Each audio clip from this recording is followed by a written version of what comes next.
नमस्कार मित्रांनो, आजचा दिवस साधा नाही. आजची तारीख आहे 1 जानेवारी 2026.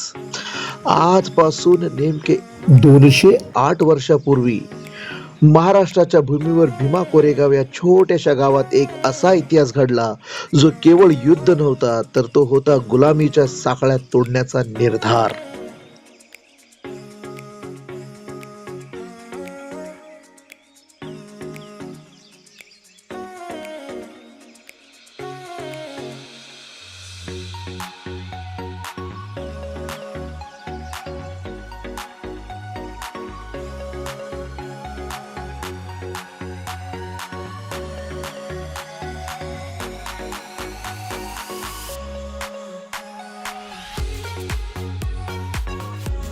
हा इतिहास होता मानवाच्या अस्मितेचा. हा इतिहास होता हजारो वर्षांच्या अन्यायाला दिलेलं ठाम उत्तर.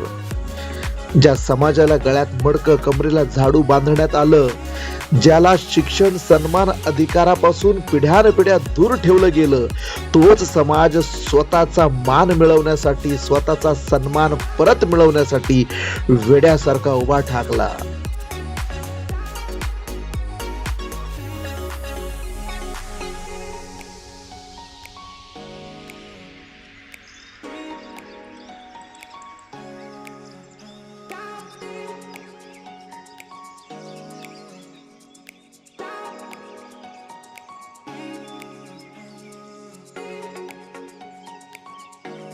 ती संख्या कमी होती, पण मनगटात भीती नव्हती.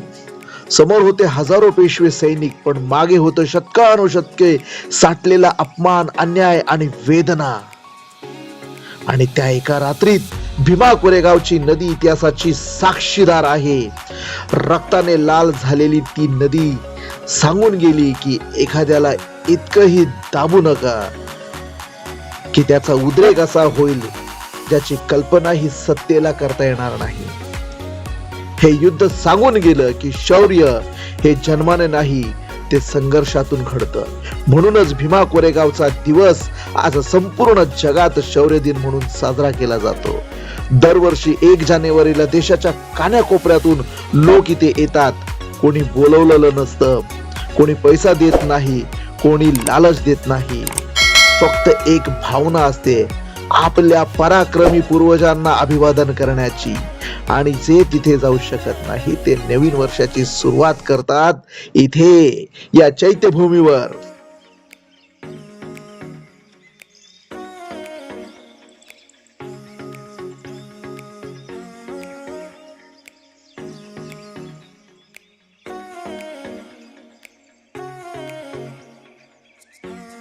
चैत्यभूमीवर आपल्या उद्धारकर्त्याला अभिवादन करण्याकरिता आकाशाकडे उंचावलेले अशोक स्तंभ हे केवळ वास्तू नाही, हे आहेत विचारांचं प्रतीक.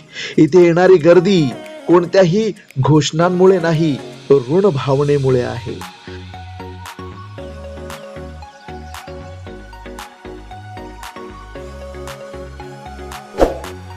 हजारो वर्षाची गुलामी दूर करण्याचा मार्ग दाखवणाऱ्या महामानवाला अभिवादन करण्यासाठी.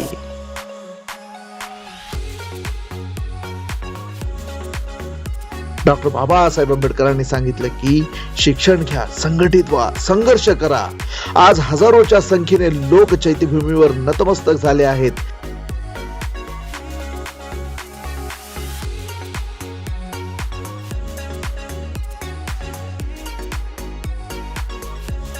नवीन वर्षाची सुरुवात विचारांशी नातं जोडून, संविधानाशी निष्ठा ठेवून,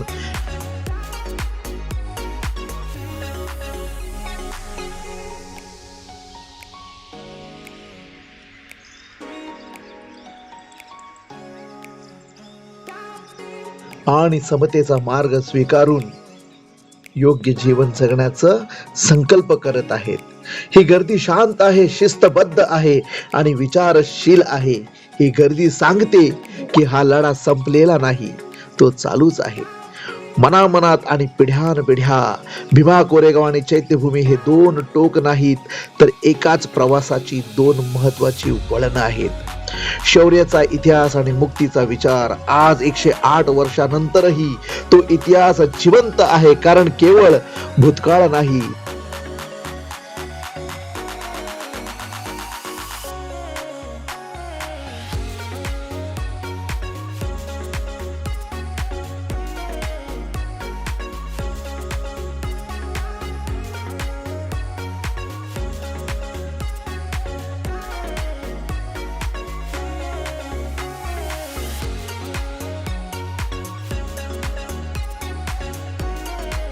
तर तो वर्तमानाला दिशा देणारा आहे आणि भविष्य घडवणारा विचार आहे. शौर्य दिनाच्या सर्व बांधवांना हार्दिक हार्दिक शुभेच्छा. नमो बुद्धाय. जय भीम. जय संविधान.